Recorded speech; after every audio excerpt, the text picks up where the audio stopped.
All right, well, let's call the meeting to order, 6:32. Do we have to do the pledge for this meeting? You could waive it. Yeah. All right. So this is a subcommittee meeting to discuss rules in the Parks and Regulations, or the Parks and Rec regulations on the website. So first order of business is to review the meetings from the June 15th meeting, the minutes from June 15th meeting.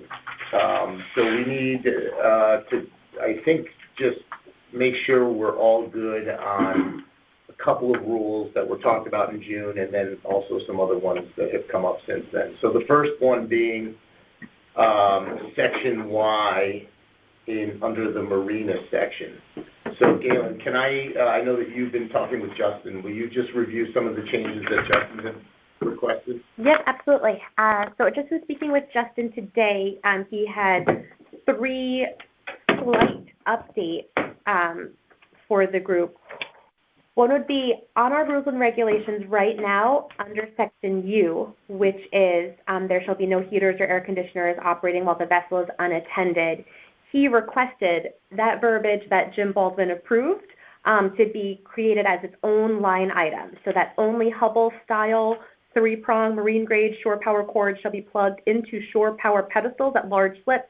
No other electrical cords may be left plugged in unattended at any time. Extension cords shall not be left unattended at the complementary outlets on the small and medium slip docks. So he requested that verbiage be its own standalone item, and I can email that to you. So is he suggesting we take you out and place that? No, Okay. he would like you needs to be left in, but he asked for that Hubble verbiage to be its own standalone, and it would be the new letter V. Okay. And then what? The V that I'm looking at here just gets bumped down? Yes, so that would get bumped down, W. And then we, as a department, had discussed that the private enterprise clause that we had created that was approved by Jim Baldwin, that should be included in any applicable area. So whether that's beaches, whether it's marinas, we've come across multiple classes taking place unsanctioned at the marina, and we had discussed as a whole that the private enterprise clause should be incorporated into the marina section, potentially the letter Z, which is the use of town facilities for private enterprise is prohibited without express consent from Parks and Rec Commission or its designee. All approved requests are subject to permit fees, indemnification, and insurance requirements. And so that's approved verbiage, but it's just incorporating it under marina. And then his last addition today was for now the new letter AA, which is coming after Z. Mm-hmm. It's including the verbiage that was approved by Jim Baldwin. Unpermitted trailers or trailers left beyond the permitted storage date will be fined $50 a day and considered abandoned after 7 days. So he had asked for that to be included to the new letter AA of Section 16. Okay. You know, all Yes. that. Okay, great. So on the surface, I mean, I don't see any changes there, or problems there. The question I have for you, Galen, is around the private enterprise piece. Mm-hmm. I think at the June 15th meeting, we said that would be part of the field changes to the field rules. So now we're just putting that into marinas. Yeah, so kind of like this, the no smoking and vaping policy is in multiple sections. Yeah. It's the same thought process is that it would apply within the marinas, parks, fields, everywhere. So we capture anybody that's unsolicited by the town to be a vendor. So how are we going to police that? Same way we do now. People rat them out, right? Because you have a business that you want to run, and we're charging you whatever the hourly rate is. Right. Well, Bridget now is like, well, what the heck? You know, I'm going to go do it for free. Well, you get mad that she's doing it for free. You say, hey, Bridget's running classes. That's how everybody gets caught. So yes, it's pretty much self-policed, but we unfortunately see this far too often. A lot of it's innocent. A lot of it is completely innocent. Yeah. People just don't know. Yeah. Mm-hmm. They just don't know that they need to get the approval. Yeah. Yeah. What is this parking lot considered? Who owns this? The We Shell do. property? No, Okay. no, this is our parking lot. So Okay. we own this parking lot directly behind us, the parking lot directly across with the solar panels, and the gravel lot there.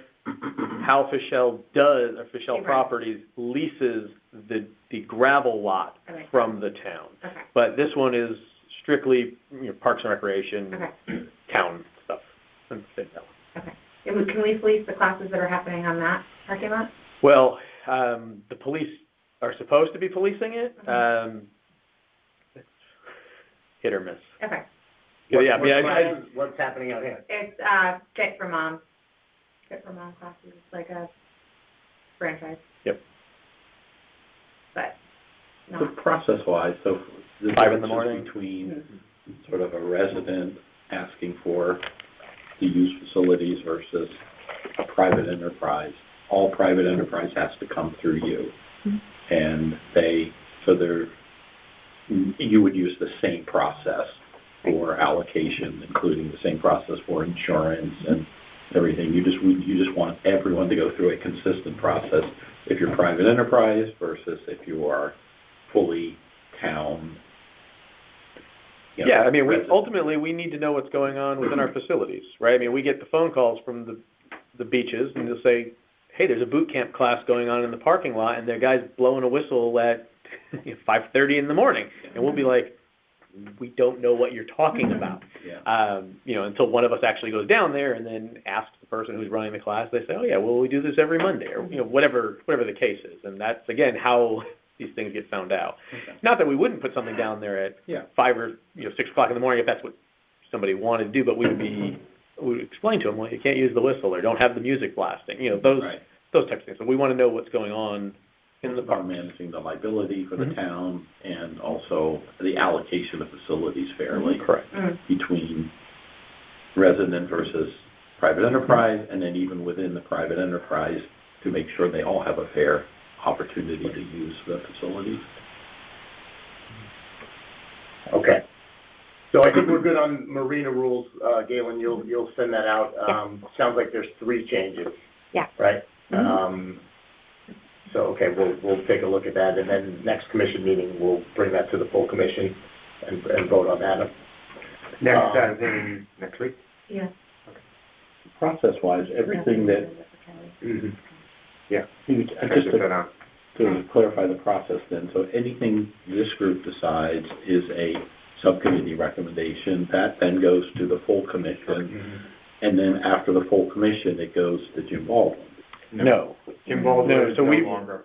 And Okay. we've already had, Or his role. so, right, but we had his role already vet the language we wanted to use. So obviously, if you guys come up with something brand Something new that's tonight, what I meant, then something yes, new. we have to send that over to the town attorney. Okay.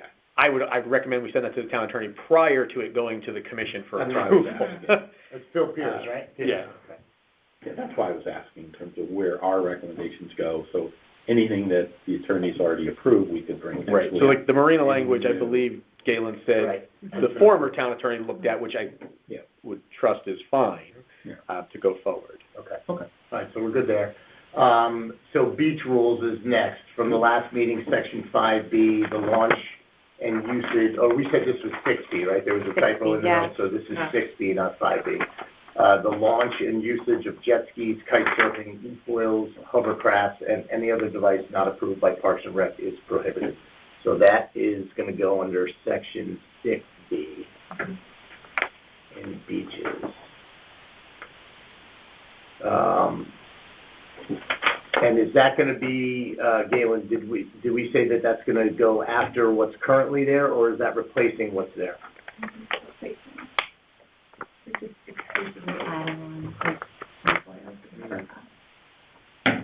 It's adding it. Yeah. But with the launch and usage of jet skis, kiteboards, e-foils, hovercrafts, and any other device not approved by Parks and Recreation is prohibited. So actually, I have a line that was struck through jet skiing or kite skiing. Okay, And there, that whole first line is struck out, and it Yeah. starts with the launch and usage of. okay, all right, so that, does anybody have any issues with that? We can bring that to the commission? Okay.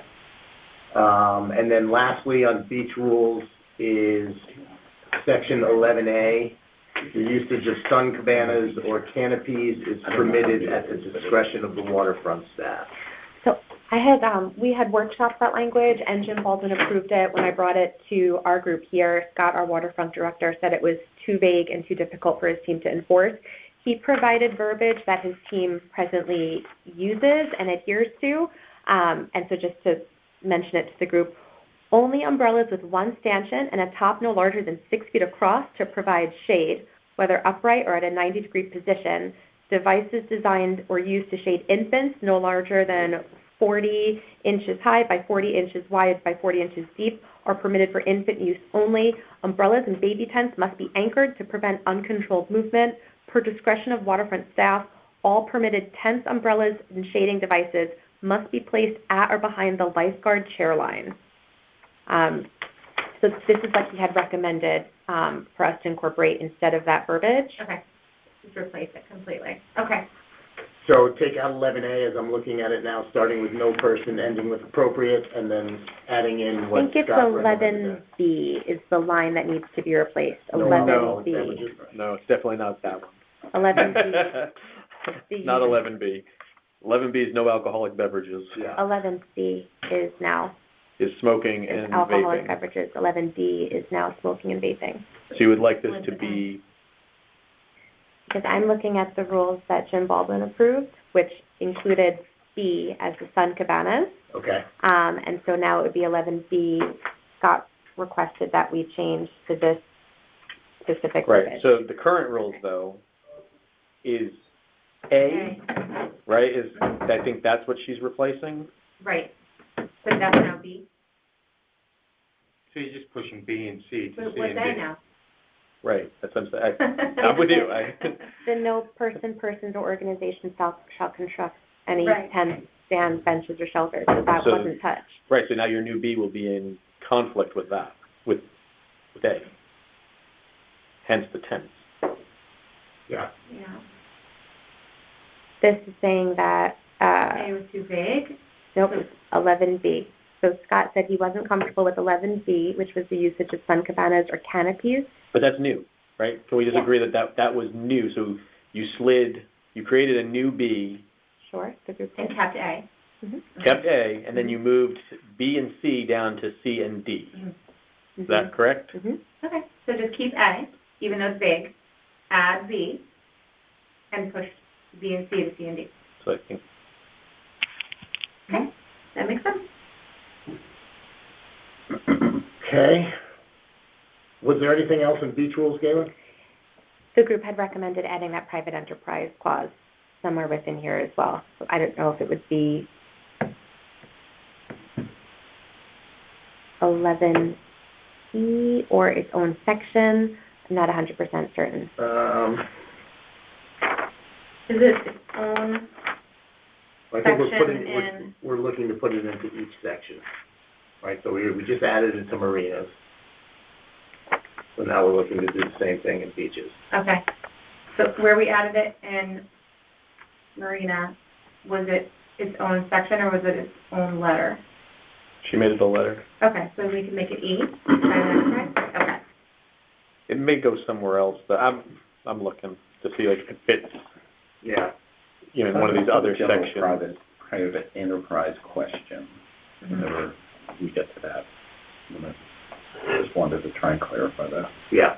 That's what we're talking about, so Okay. Go for it. Go out there.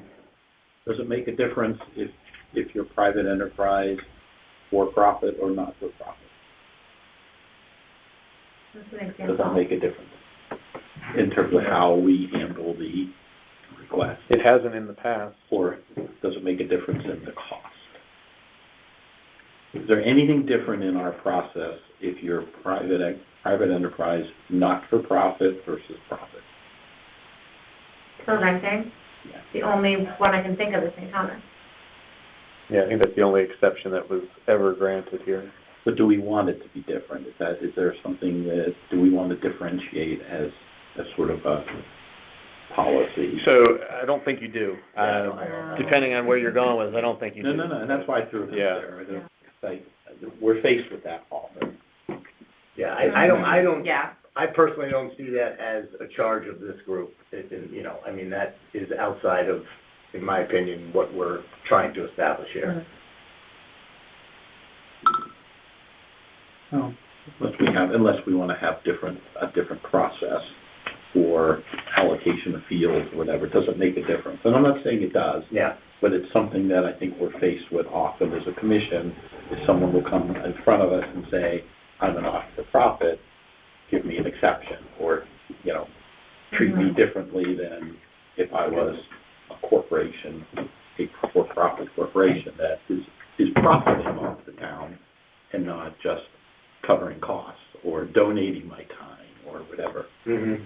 I just think it's a sort of a principle we should think about, whether there's a different rate or not. There are different processes, there are different rate, and you guys run into it all the time, right? And so, I don't know that we do. I hate to say that. I just don't know that. I don't know that we actually do. I mean, so you'd have to give me a specific example of what you're thinking. So if a church came to you with a request, Carnival. Is that different than IBM coming to you and saying, we want to run a carnival? I don't think so. Right? Still the same special fee. It's the $800, right? That's what they pay. I don't think we give them a break unless they ask you guys to waive the fee. We don't give the not-for-profits a break. Well, some we do. What about the church services at CASO? I was just going to say, we don't generally, I think so. like if a for-profit came to us and they wanted to rent space out in Sherman Green, we don't often, rent to for-profit organizations. Well, but if they wanted to... I would agree with that. But now, let's say, I guess in Jamie's situation, one comes to us and says, I'd like to rent the green. Again, I think that would just fall under our normal special event fee. Well, it's also a fine line because, I guess, some of the sports teams, yeah, that's where I thought he was going. That's part of it. Even if it's 100% Fairfield resident. Right. Yeah, I mean, my experience is more with the sports teams, but I think as a commission, we're often faced with, but I think even as a sports team, is there a difference between a travel program coming to you for a field if they are an organization that is not for profit and, coaches are donating time, et cetera, they just want to cover their costs versus someone who's running it as an enterprise. I mean, I guess that argument could be made for any of the little leagues as well, right? I mean, they're all sitting on gigantic bank accounts, even though they're not-for-profit. Right? I'm just right. When they have too much money, they have to give it away or spend it. So. I'm thinking more like, private lacrosse teams or something like that. But it could be 100% Fairfield residents, so therefore they could get like the permit. Only if they come before the commission to become a recognized group. Yeah, the two parts. Yeah. Every season? No, they normally just come once. A few years back, I think Jamie was, I think you all might have been, maybe not Dylan, but Rage came before us, Fairfield Rage, when they were Fairfield Rage, and they got recognized, and they were able to then work with Galen for, I think, the next season to get blanket permits, and that, provide rosters and all that. And that didn't last very long because they realized they couldn't sustain a travel program with just Fairfield residents. So they moved shop and were no longer a recognized group. So. Yeah. All right. So is everybody clear on the beach rules? Yeah. Okay. So let's move on to the field rules. So let's start with section 47. Fees for functions listed in section 37 will require a 50% deposit at the time of booking, with the balance due 2 weeks prior to the function. I think this is something we can bring right to the commission. Anybody have any issues with that? No. No? Okay. So then I think the last remaining one, which was kind of the impetus behind getting this meeting together, was around the rules related to fields, specific to some of the leagues or some of the travel programs, like, for example, Fury, Fairfield Nationals, Fairfield Falcons. So let me just set the table on how this came about. Yeah. Okay, so we received a phone call on a rainy day when the fields were closed. Yeah. That there was a game taking place at one of the parks. Our office manager, who lives right there, drove over to confirm there was actually a game, saw there was a game, went up to the coaches of the game and said, "What's going on?" Yeah. They proceeded to tell them that, there's so-and-so league, and they got the permits from one of the leagues that we give permits to. So basically, a sublet of the permit. Yeah. And that was how this even came to light, because the Yeah. fields were closed and the game should not have been taking place. Right. They refused to leave, which obviously didn't help anything. And, at that point, it's like, okay, well, let's look at our rules to see how we can avoid this situation in the future. I mean, obviously, when we give out a permit, it's for that organization and not a different organization, right? They should not be keeping their permits and then divvying them up to other people or other organizations. Right. But, so, organizations like the three that we just mentioned, Fury, Nationals, and Falcons, if they come before the commission to request, like Rage did, a season permit, then, as far, my reading of the rules is that they can do that. There's a process in place now. Yeah. Correct. Okay. Yeah. So, we just need to convey to those programs, or any program that falls in that situation, that they need to come before the commission to get recognized as an official group, meet the guidelines of being all Fairfield residents, having the insurance requirements, all that stuff, and then they can operate their program, right? Correct. Yeah, they fall to the bottom of the pecking order of the groups, right? Like, they're not going to get permits over a Fairfield National or a Fairfield American. Right. Right? They fall into the bottom of that pecking order.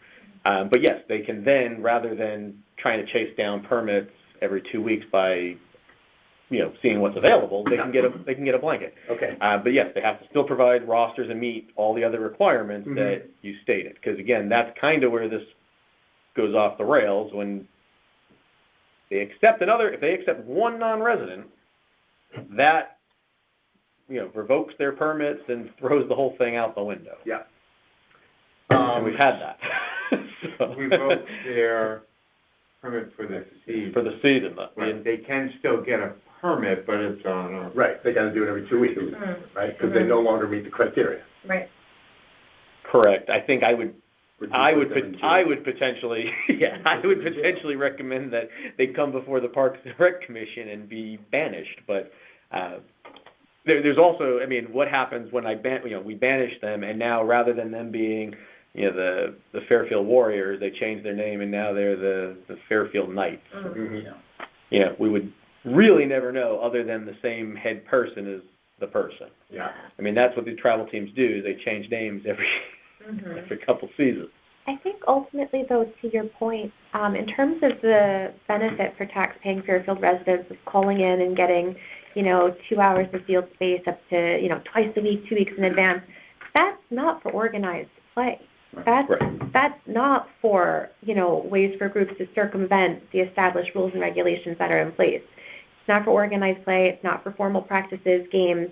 It's for individual people and families. And I used to do that before I realized what I was doing, and then I stopped. But I would do that. I would call in on behalf of a travel program, and I would get a permit, not realizing it was my responsibility. That's all. So, Anthony, in terms of the pecking order here, so we have, Part A is Fairfield Parks and Rec sponsored activities. They get top priority. Fairfield Public Schools sponsored activities, just below that. And then C is permanent resident youth and adult leagues and activities that consist of all Fairfield residents. But then the next one is D, general resident youth and adult leagues and activities that consist. What are the difference between those? It's listed in the definitions in the page 2 between a general resident. I remember this was the last go around. They specified general resident and permanent resident. One has to do a permanent resident. I think you live here 365 days a year. I think your general resident is like a college student or. All right. So, in having said that, some of these travel leagues that we're talking about, they fall into the category of C. Yeah, so but not only do the travel programs fall there, but so does American, National, Girls Little League, Yeah. FUSA, Yeah.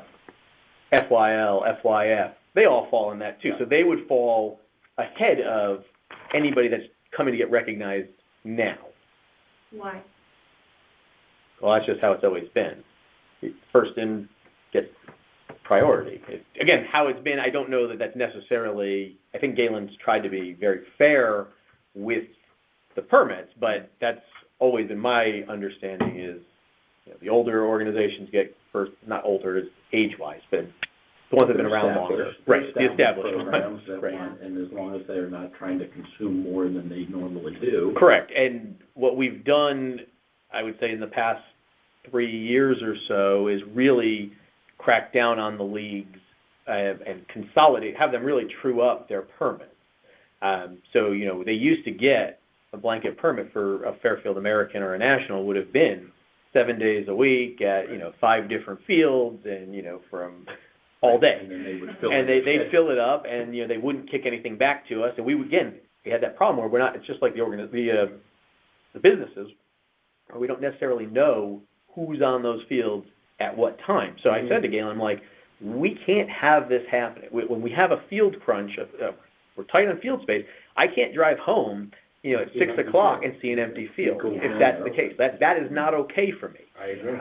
So, she's been very good with reaching back out to the league and staying in constant communication with them during the season, every week, every other week, hey, kick back whatever you're not using. And the leagues have been really good. And that's what frees up some of this other time for those other organizations or a call-in. When they get, sorry, go ahead. It's just back to the general versus permanent. Mhm. Did I understand you say the general resident would include things like Little League, Fairfield American? No. Well, let me. I don't understand why that. Little League is permanent, because everybody that is playing in Little League, they live in the town. Of course. And Right, that's what I thought. your general is summer residents, university and college students. I misunderstood. I thought Anthony said under the general resident, the definition you just gave, I thought he said general would include things like Little League. How is that? No, I don't know that we even have I any. understand. I don't know that we even have any general Yeah. Okay. youth or adult leagues. I can't really think of any. We don't have like a college age softball league. Uh-huh. I think that would be like an example. Yeah. Okay. So when everybody that needs fields comes to us and says, we need a field, we have, let's just say, 12 requests. How do we divvy that up? Is that just something that you do manually, Galen? Yes, it is Okay. actually, and I quite literally follow this scale here. I make sure that all of our Parks and Rec programs are allocated, that the Board of Ed programs are allocated. Yeah. Then I open it up to our formally recognized groups. When there's remaining time left, which is tight in the spring and fall, then I'll open it up to any sort of other groups, whether it's like the batting cage or New England hardball or groups of that nature. Yeah, okay. They fall to the bottom of the pecking list. So I think it sounds like in the case of the Falcons And they and the pay. Nationals, That's correct. they need to come here at the next commission meeting and request that they be formally recognized, right? I think that's the easiest thing for them to do. Okay. Okay. So, Who, just Falcon used to come at this point? Well- Nationals. National too, okay. Well, I mean, what are the, And Fury. I think those are the 3 organizations right now that we know of that, are are there any kind of, lacrosse programs? not to my knowledge. No football program. And lacrosse uses very little town fields. Yeah, okay. Let's talk specifically about Fury, though, because I had a conversation with Ellen Kieran from the league, and So nothing changes for them, right? So they're doing what Jamie used to do, and they're trying to run a league by calling it every 2 weeks. They've been really good at it. They have a handful of people that will call in and get the permits. Yeah. And if they go the formalized, recognized group way, the fee is It's $25 per player per season. right. So when you're talking about a program that might only have, I don't know, 4 teams? How many teams do you guys have? We have 70. 70 kids. How many Fairfield residents out of those 70? 67. So, so if they came before us, right, your answer would be, no, we can't recognize them as a group Mm-hmm. because they have 3 non-residents. So they would have the option there of either saying bye-bye to the 3 non-residents Mm-hmm. or continuing to call in every 2 weeks or, right, 'cause you wouldn't take a non-resident, you can't, it's got to be 100% resident. I'm not saying that, whatever, it's just, that's the rule now. Yeah. And then what's the fee associated with that, with the every 2 week, you know, if they do that every 2 weeks? I think it would be similar, I'm just saying, to like a batting cage or a New England hardball, where the reservation fee would be $100 an hour for a ball diamond or $150 for a turf field, and they'd have to provide That- insurance and hold harmless. I don't want to get it confused. Yes, that's different than what Ellen's doing right now, That's different than what? than what Ellen with Fury is doing right now. Well, Right, Ellen with Fury is calling in every 2 weeks as a resident, as a Fairfield resident, and not Oh, paying okay. anything to Right. get the field. So Oh, okay. if, I don't know your name, so if Frank is a Fairfield resident and Frank calls in and asks for a field every 2 weeks, as a Fairfield resident, he could get that for free. Yeah. But to the point earlier, that's not the intent Mm. of the call-in. Yeah. Yeah. That's kind of where we're hung up right now. The easiest thing to do is to recognize 100% Fairfield groups. Yeah. And Fury, I think Ellen told me that they are. I don't know that for a fact. You'd have to provide the rosters. But if they were, then they could come here before us, and then they would pay the $25 per player per season, Mm-hmm. right? So if they had 70 players, 70 times 25, they're paying whatever that is. Yeah.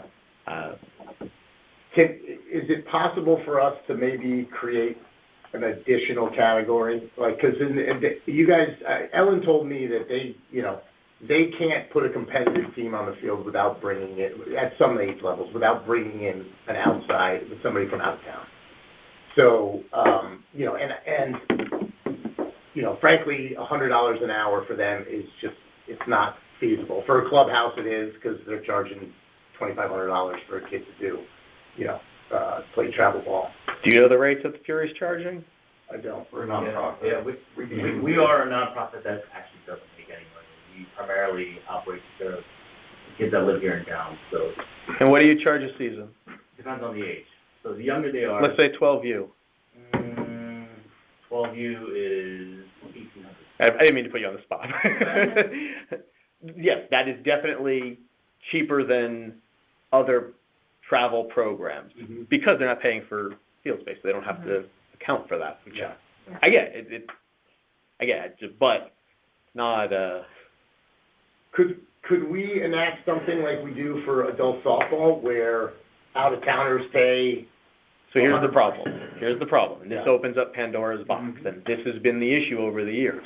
If you do it for one youth organization, now you have to do it for the rest, right? So, I don't know, 5 years ago, Fairfield, at the time, Fairfield Wild, I think it was the Wildcats at the time, Fairfield Youth Football, came before us. They had a child who went to Fairfield Public Schools as an open choice student, so lived out of town, but attended the Fairfield schools. Our rules, again, state you have to be 100% resident in order to get a blanket permit for the season. Yeah. After hearing the case, the commission stuck to the rule and said, our rules state you've got to be 100%. We're not saying you can't have that kid play in your league. Right. If you want that kid to play in your league, he can or she can, but we can't give you blanket permits. Mhm. And you would have to try to run the league by calling in every 2 weeks. Which they said they couldn't operate. Right, so that child didn't play. And it would be the same thing because Little League rules, I think girls play the same under the same umbrella as the boys. If your town doesn't have a Little League in your town, you can play for a neighboring town. And I think they might have even changed it where now they give you free reign. You want to play in another town, you can just go and play, right? Yeah. But that would be the same thing here. If Fairfield American came to us and said, hey, we've got a kid from Westport that we want to play in our league, well, our answer, I would assume, would be the same as, no, you can have that kid play, but we can't give you blanket permits Yeah. anymore. And there are also some rules out there that address private school kids. That if you go to private school in a town, some of the programs allow you to participate. Some of the Little League programs, for example? Just, programs in general, I'm not just gonna identify Little League, but there are, multiple programs that do allow, says if you go to private school in that town, you theoretically can, Little Right. League allows you all to the St. play Thomas kids school from the where very, you go to school, in the Yeah. town you go to Yeah. school in. but, we don't. So you're saying that somebody could, if somebody goes to the Uncle's school, right? They can play Fairfield National Little League Baseball, but in our eyes, because that person is not a permanent resident, they don't qualify for the. Because understand, there's two sets of rules, you have like National Little League rules, or Pop Warner rules, and then you have Town of Fairfield rules. Mhm. Could we, don't we have, Anthony, for adult softball, don't we have a 3 out-of-town cap per team? We do. Okay. And that was put in place in 2004, Yeah. 2005, basically because we had a field shortage, which is, not much has really changed. Yeah. But we had an industrial softball league, we had almost 100 softball teams I know, Jimmy Stanek. in town. And when they enacted the 3 non-resident rule, it went down to where we are now, which is about a little less than 50 teams. So almost cut it in half, but it freed up space for Little League, freed up space for, girls softball. That's where we've been since. So could we apply those same rules to like a Fury? I just, I don't want to hit them with that fee, that's going to be tough for them, especially if you have 67 out of 70 that are Fairfield residents. Well, I mean, are you 100% Fairfield, or are you like Frank? You were at Fury. All Fury. Oh, sorry. Okay, so there's 3 girls in Fury. That's, yeah. 3 girls in the whole. I didn't realize you guys were all together. I'm sorry. The hat should have girls given it across away. all of the different leagues. So 70. 70 Jill, there's 70 players right now. And how many teams is that? We've got 5 teams. So how, I mean, And we're on tournaments most weekends, like, you know what I mean? And it's not like mostly practices. Rosters change every season too, right? I mean, like I said before, we're primarily here to serve our kids. Sometimes you have a gap. You got 60 kids do it, they're not billed. So could we, in this particular situation, could we have them come before the commission to say, hey, we want to get the blanket privilege. We have less than 3 out-of-towners per team, whatever we decide is appropriate. And then when it comes time for them to pay for field usage, it's $25 for the Fairfield residents, and then the 3 girls that are not Fairfield residents, that family's going to pay $100. And could we apply that sort of rule, that softball rule for Fury?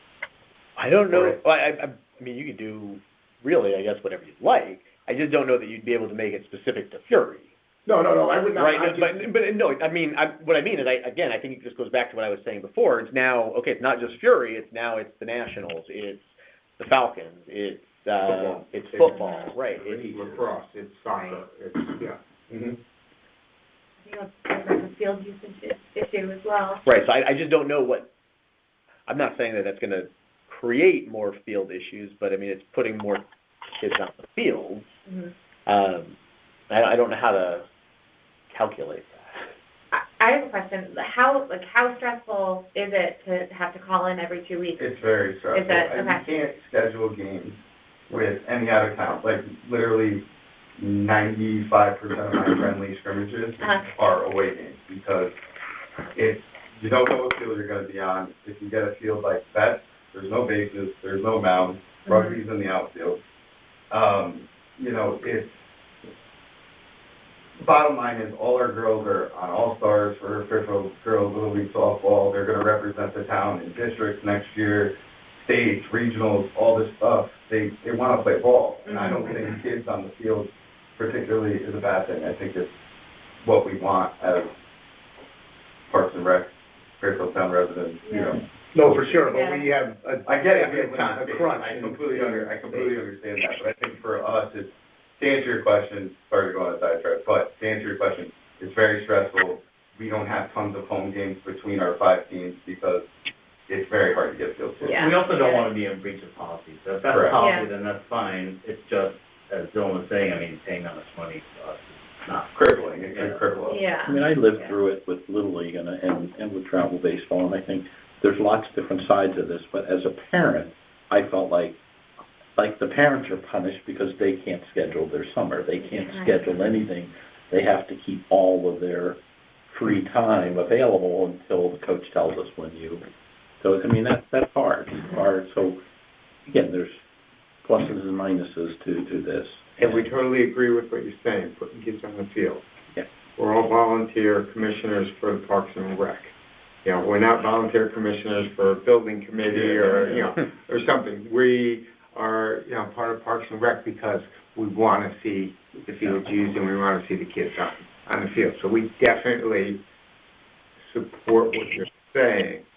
It's just trying to figure out for the betterment of the entire town and all the. And it's not to say that you shouldn't come before the full commission, you should, because we are a few members of the full commission, there might be a whole different, you know, line of thought, so, I don't want to say. Well, that's why it starts here, right? That's exactly why it yeah. starts here. To start the conversation. We wouldn't approve and- it, like, the full Right. commission would have to approve that, so. If we did apply this, I'm just calling it the softball rule for adult softball rule, where does this group have concerns about others, right? Because right now, like you said, Anthony, it's legal for American and National to let anyone play, because Little League opened that rules. That changes how they approach fields in town, but does it really open a can of worms for us if we do it on a case-by-case basis? Yes. Maybe FYS, I would say it would be the biggest Yeah. problem. Yeah, because, you know, we work so hard not to set precedents that are going to open, someone used the term Pandora's box. And this, as soon as you made the decision to allow 3 non-Fairfield residents participate with the Fury, the news is going to get out there. You can't keep that a secret. I don't know that it's, well, I guess in this case, if you were to say those 3, I don't know that that's really necessarily the right thing to do. And I think if you were to take the softball approach and say it's 3 per team, and you guys had 5 teams or 7 teams? 5. 3 out of 5. Right, but if they have 5 teams, that's potentially 15 players now. And then Little League, you've got 10 in your majors. I don't know how many teams National has, but, you know, majors I know is 10, but then you got AAA and No, AA. majors is less than that. I think it's like 5 and 5.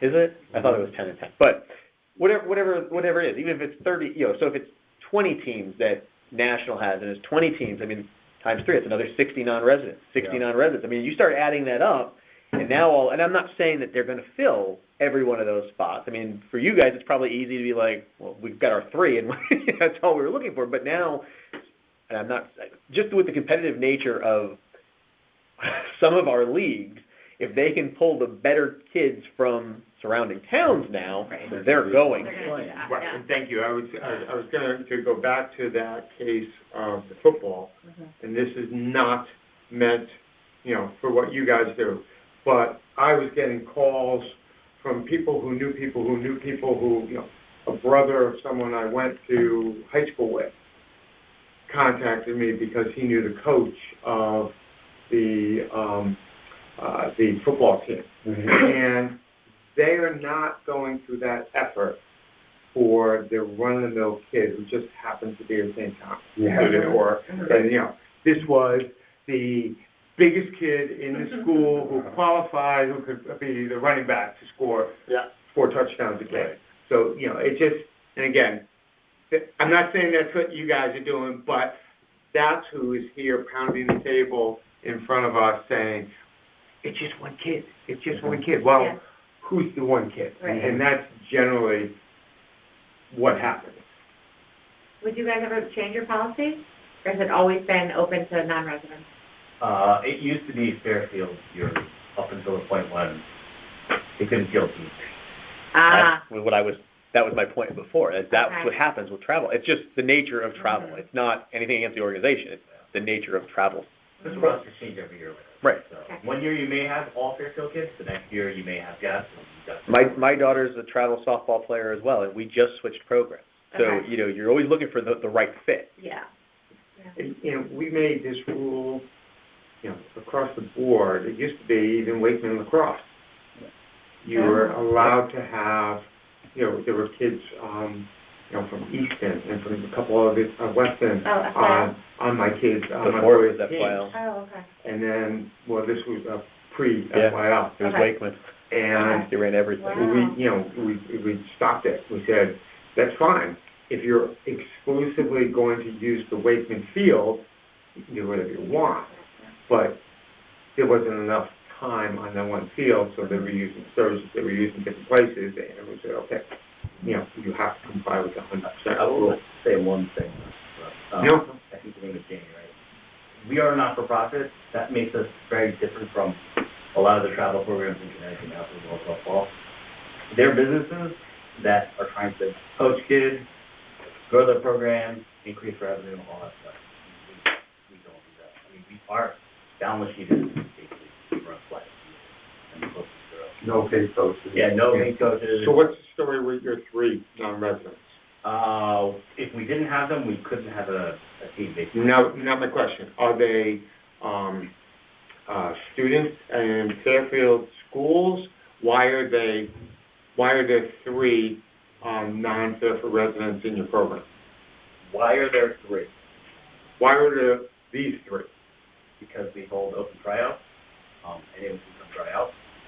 And if we don't have enough kids to field the team, and one of those kids happens to be a So you give a preference for Fairfield? If you could fill it with Fairfield kids, you would do that? For the most part, I mean, we try to, because we're really trying to serve the community, the town that we live in, so. What if a program had multiple teams and one of the teams was Fairfield only?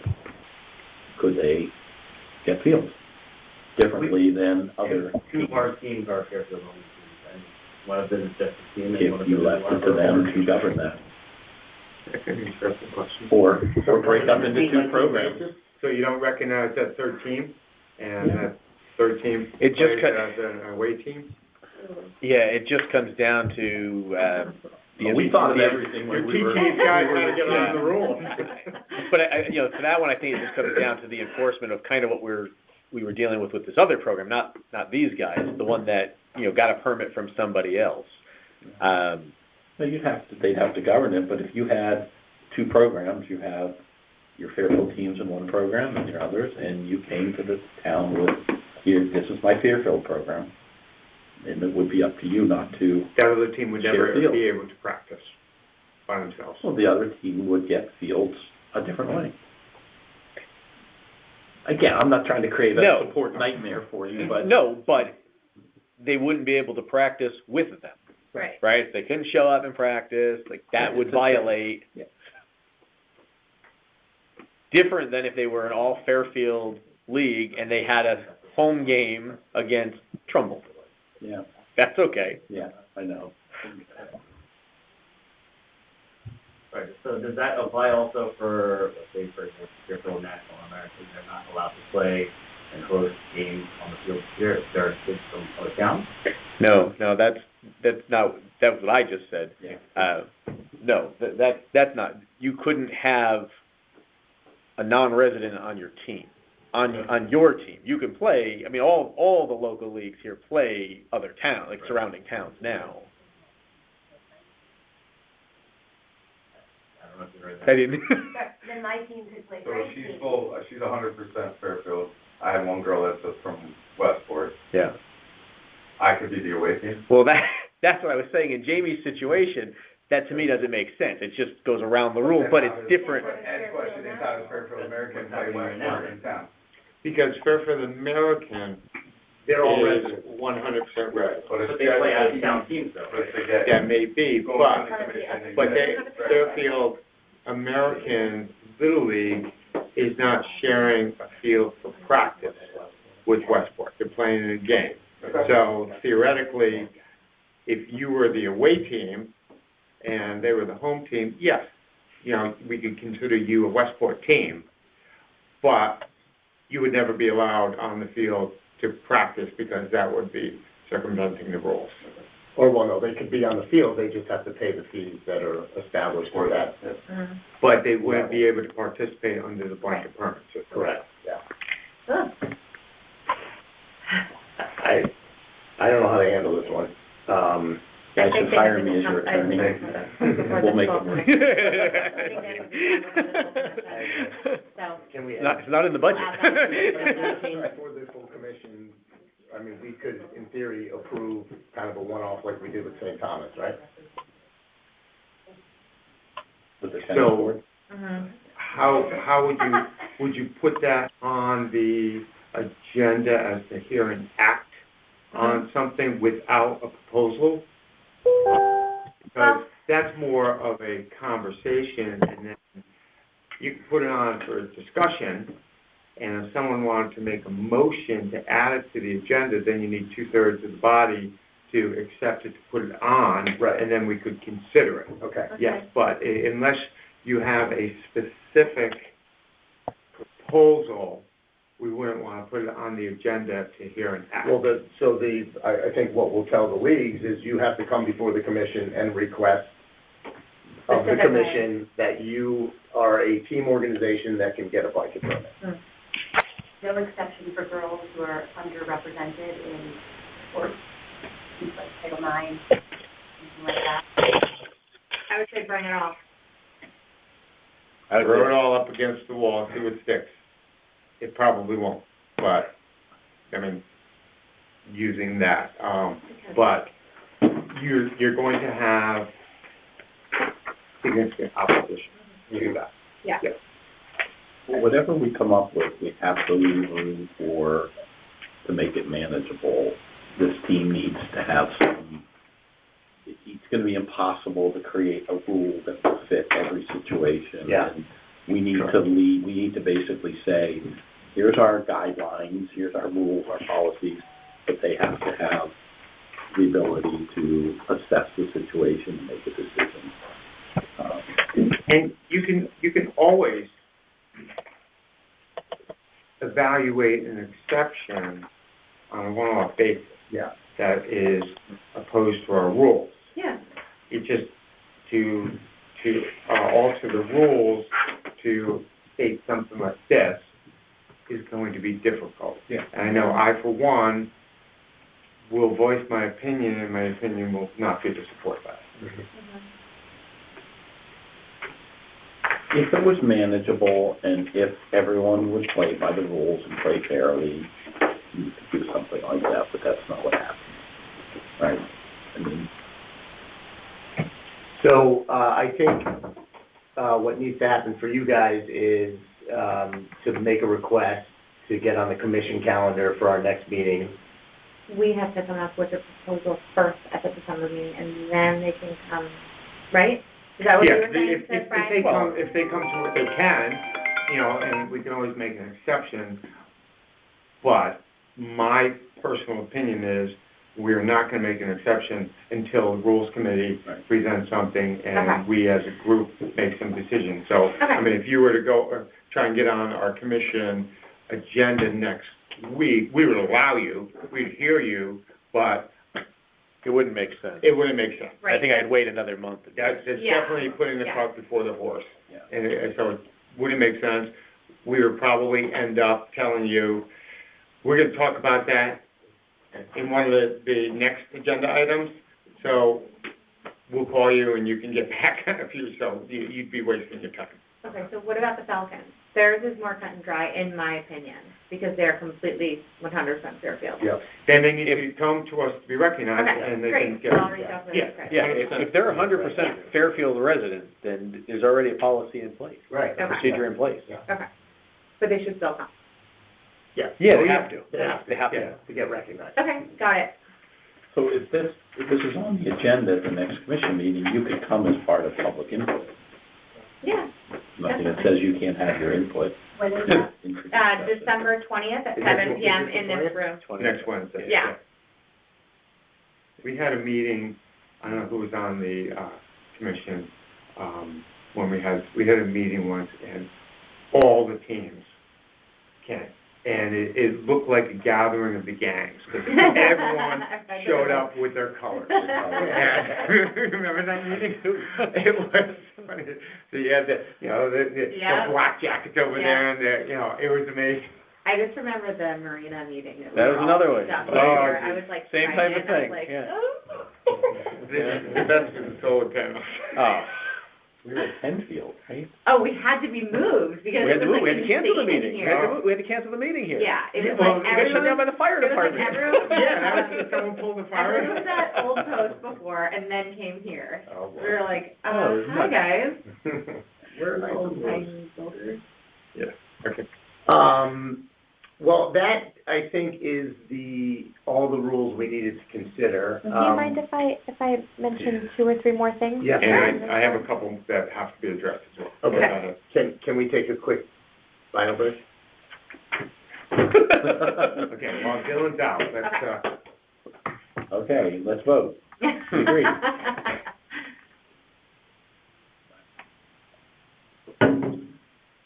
I had a conversation last week with the town attorney, and we went through the rules, and there's a couple things that we've simply been operating in a certain way. But that certain way is not specifically in our rules. Oh, okay. And it's a two-part item. Number one is, You guys don't have to say. I mean, I guess. We'll get you on the agenda for January, but we'll speak on your behalf, like on the proposal, on Wednesday, so if you want to come for public And the comment. meetings are updated on the website. Yes, the minutes are. yeah, the minutes. The agenda is When posted. the next schedule. Oh, yeah, Yeah, it's January, or, it's always the Third Wednesday. Third Wednesday of every month. Wednesday of every Wednesday of Yeah. every month.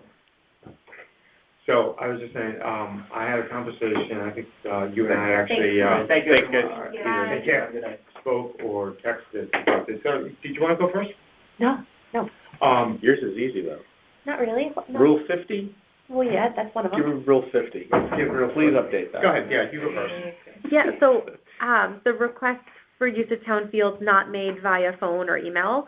So I think there was perhaps like a Scribner's error in the 2019 Rules Subcommittee when our office manager had updated this. I think it could either read, request for use of town fields should be made via phone or Okay. could be made via phone, but yeah. there's a random not in there. Okay. When you pointed that one out, I was like, what? I don't understand what that means. Yeah. David, that doesn't make any Here's sense. the email and the number, don't call us. Yeah, So 100%. weird. That makes it our job That was easy. definitely Dave. Walk in, please. Yeah. David fell asleep the keyboard. All right. Also, just mentioning it, 38B, which speaks to signage, for scheduling and fee, rules for use of fields and parks. So 2 things, just internally. One, we're looking into replacing all of the signs at the fields with like QR codes. So when you come, you just scan and Oh, you'll that's a get good idea. right to our field closure page. So that's just like internally for this group. But then this specifically says where there's a discrepancy between the website and the sign posting, the sign takes precedence, which we ran into an issue to this past year. So now that'll be irrelevant. It'll just be, the website will be the thing, the signs will have the QR code, which will take you to the website. Okay. So, okay, yeah, so, there should be no discrepancy because it all goes back to the website. Right. Okay, so we can take that whole last line out? Yes, you could either take that out or, yeah. But if the maintenance folks are there and they're sort of looking at the field and trying to see whether they can get it ready or not, and website's not updated. They update it when they're at the field. But it's not until they make that decision. Yep. Isn't it like 7 in the morning? On Saturday and Sunday, it's 8. I wish it was 7, but it's 8. So, the guys that are doing the field will do it right there. They say, Owen Fish is closed. That's what they're supposed to be doing. Okay. I'd love to think that that's how it's happening, but that's the way it's supposed to be happening. I still tell everybody about that picture you showed me of when they outlined over a puddle in the batter's box. Amazing. Amazing. It's Can't make it up. There's a huge puddle, and they just outlined the Hayden pattern. Field. Right in Little Hayden, I'm like. It was amazing. We used to show up on Mill Hill and shovel the snow. Oh, We just point our headlights there. There were times the field was so wet, we would actually dig up the infield and put cinder blocks underneath, and then put clay on top of it. We never missed a game for 8 years. You ever have any of those guys that would light it on fire? Oh, my We God. had one. Yeah. We did. Fournier. We had one. Yeah, his dad used to light him on fire when I was a kid. Yeah, we had one here, I think it was 2 years ago. Yeah. Ward Baseball. Yeah. Oh, Yep. that's right, I Yeah, remember remember that. that. Yep. Couldn't remember what it was, but Yeah. yeah. Was that- Anything else for you, Galen? I'm sorry, I wasn't sure if we wanted to create some sort of policy that addresses the individual call-in permit. I mean, off the top of my head, Fury calls in for organized play, some sort of Gaelic football team calls in for organized play, and like we turn a blind eye because there's this rule, taxpaying residents can call in, but I just in terms of speaking with our superintendent of parks and the level of usage that the fields are getting, Yeah. these call-in permits weren't intended for organized play of that nature, and I wasn't sure if this group should put together some verbiage that kind of spells out what the individual call-in permits are for. yeah. And then there was a section about the Jennings Beach skate park, but I don't know if that's not on the agenda. I don't know if I'm No, allowed it's to fine. mention No, it's it. fine. This is the rules. Yeah. The Jennings Beach skate park, 52, the Yeah. park open, I think it needs to revert to from sunrise to sunset. It's no longer under staff supervision. And that Yeah. should have been changed when we Right. changed it. Whenever. Couple of years ago, yeah. Is that years ago already at this point? Yeah. Can you believe that? Yeah. Yeah. Where is that? Which one? It's 52. 52. Before First bullet Yeah. point, bullet. Park, Okay, so that needs to be. sunrise to sunset. Yeah, and it already says skate at your own risk, but at the second to the bottom one. But so I think that first one should just say sunrise to sunset. Okay. To your other point, I mean, there is a real liability risk there, whether it's the person, whether it's the program. If something happens, who does the town go to? The person who got the permit, or the organization that's managing the kids on the field? So Yeah, I think that was I think it has to be clarified. Yeah. And as much as I was one of the worst ones doing that, wrong. So Galen, what section would that be in? That would, I'll just say fall under scheduling and fee rules for use of fields and parks. Oh, here we go, section 42. Yeah, it's somewhere there. Field It's may be 42. reserved only in the name of an adult who is a Fairfield resident and who agrees to be responsible for the use of the field in accordance with the Fairfield Park rules and regulations. If that reservation is for use by a group, that adult must provide the organization's insurance certificate and hold harmless agreement as the permit assigned to that group. See, so 40, I think this is actually speaking to 39, but where you get, section 40 already talks about team, league, and tournament play on town of Fairfield fields is permitted only on a reservation basis. So I think it may need to go here, As like a subsection. potentially. Because, right, this is saying this is basically talking to organized play. It's saying it needs to be on a reservation. You have to have a reservation to have organized play. Mhm. These people are calling in and they're getting a reservation, but It's not for personal it's use. not, right. Right. And I think that's where it needs to be. It has to say it has to be for personal use and not for the use of an organized team. Yeah. If you just say for personal use, you can say, yeah, it's my party, I invited the team. Right, and that's what it's for. It's for the birthday party. It's for, the dad that mom that wants to throw, batting practice, whatever. Yeah. So maybe it's for personal use only and not for the use of an organized. I'm sorry, what section are we adding that to? 42 or 38? No, not 38. I think in 42, maybe a sentence at the end is, this is not intended to be used for organization group organizations, this is intended for personal use, Personal use. or, Yeah. Need to be stronger than intended. Intended means has leeway in it. Required. But 42 says, the last sentence in 42 says that if that reservation is for use by a group, the adult must provide the organization's insurance certificate, hold harmless agreement, and permit assigned to that group. so I think we need to take that out. You don't want that. Yeah. I would say we strike that and say,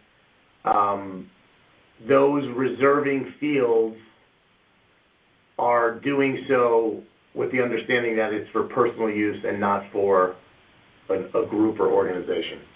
In place of that last sentence, if that reservation, right? Does everybody agree with that? Yeah. I do agree with that.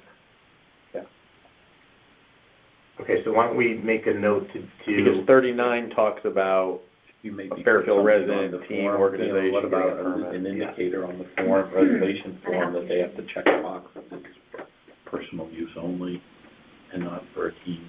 well, do they do a form? They just call you, right? They call, Yeah. call or email. And you, but you don't send them anything and like a confirmation or? They get a something? permit. Yeah, we get Yeah, a they get permit. Email confirmation, Maybe, yeah. maybe you put that writing on the permit in those cases. Well, because I can't think we just, have if to we put change section 42, we can just put section 42 on that, right? On the, On the but I think it should be on the confirmation, because you want, Right, you want that to be clear. right. Okay, so let's bring to the commission under section 42, we're going to strike that last sentence and, say something along the lines of this is intended to be used for Fairfield residents for personal use only, not for groups or organizations. Great. Yeah.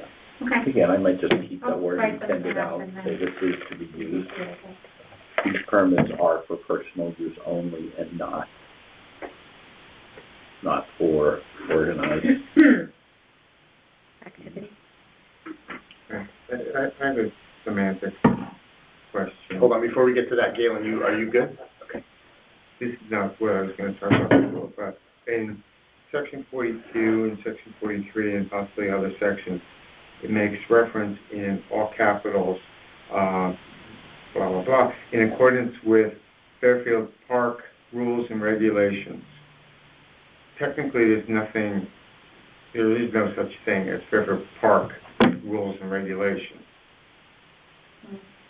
Yes, it should be, If well, we're what's going, the official, what's it say on the first page? it says rules and regulations. But that would be Fairfield Parks and Recreation rules and regulations. Yeah. Well, it's Fairfield beaches, waterways, channels, Right. marinas, parks, fields, and open space areas owned and operated by the town of Fairfield. Rules and Okay. regulations.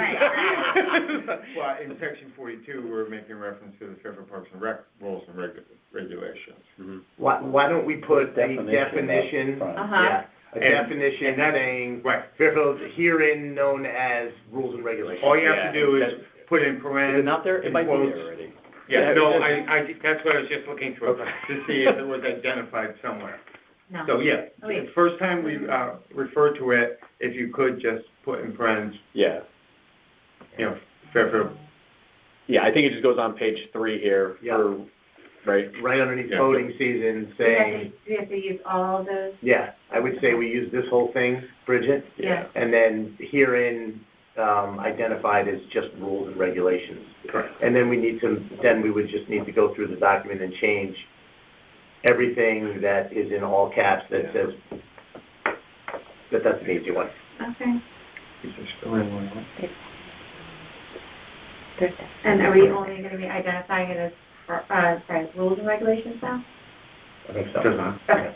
Doesn't matter as long as you identify what, I either think that's, park rules and regulations or just rules, as long as you identify it once. Okay. And the reason I'm kind of like thinking about this, was that? I haven't like written in a very long time. You do have nice handwriting though. This is like not good. So the reason I'm kind of like focused on the legalese of this is conversation with the town attorney as it relates to whether the creche would be presented to us or not.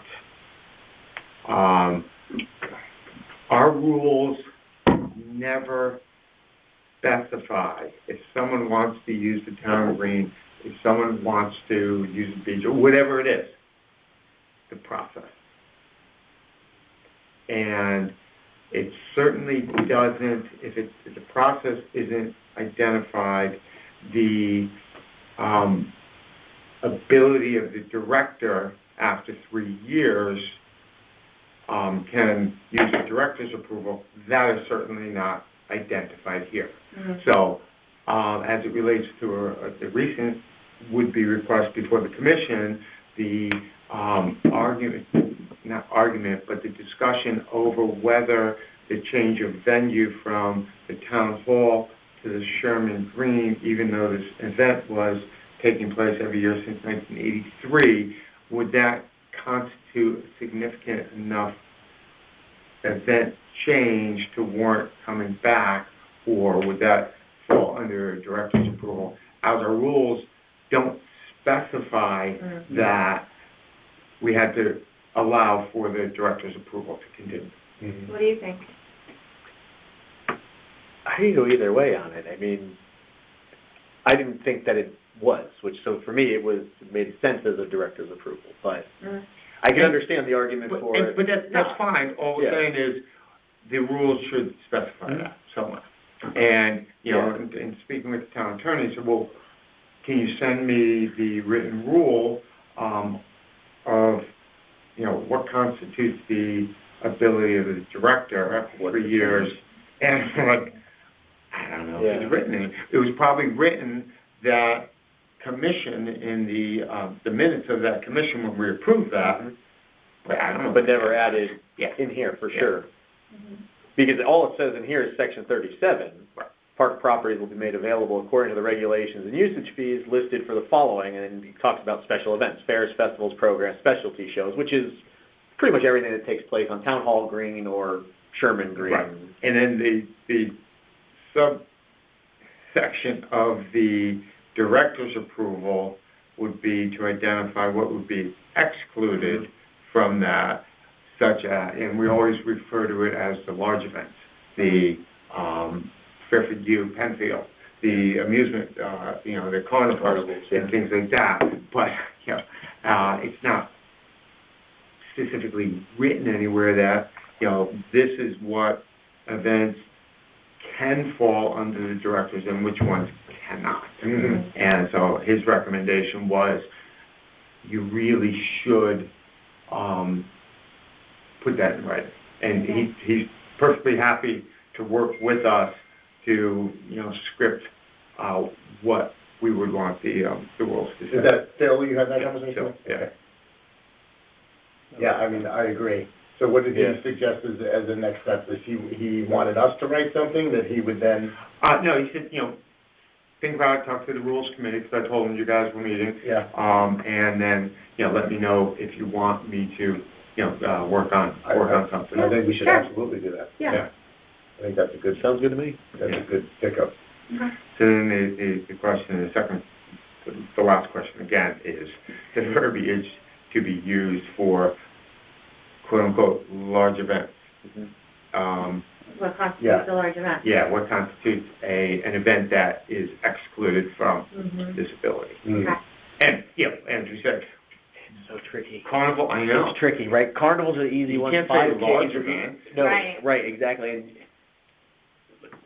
it's tricky. I don't want to say the wrong thing. No, absolutely. That's why we're talking about in it. general and at the discretion of the, Yeah. we should define it as best as we can, and then make sure we end with at the discretion of the director. Or at the discretion of the commission. Yeah, if these are our rules, it should be at the discretion of the commission. Okay, so we're the ones who decide if somebody doesn't have to come back every year, or they do. Yes. Yeah, those were our rules that allowed, Okay. But if you start at the beginning, every new event has to come before the commission. Right. Other than until just after the the third pavilion. year. Yeah. Or if there's a, So at the lowest level you have, I'm just renting the pavilion for a wedding, whatever you guys. Yeah, that's that's different. The next level is, there's a new event, it comes to the commission for the initial approval.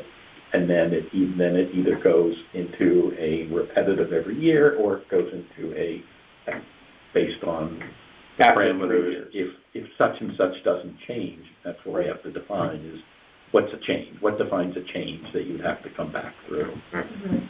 And, speaking of benches, do we want to, identify in our rules that all, the approval of all memorial benches is, do we refer to everything as a memorial bench? Yeah. Okay, that, maybe we should put that in somewhere, that the approval of all memorial bench requests will be handled by the director.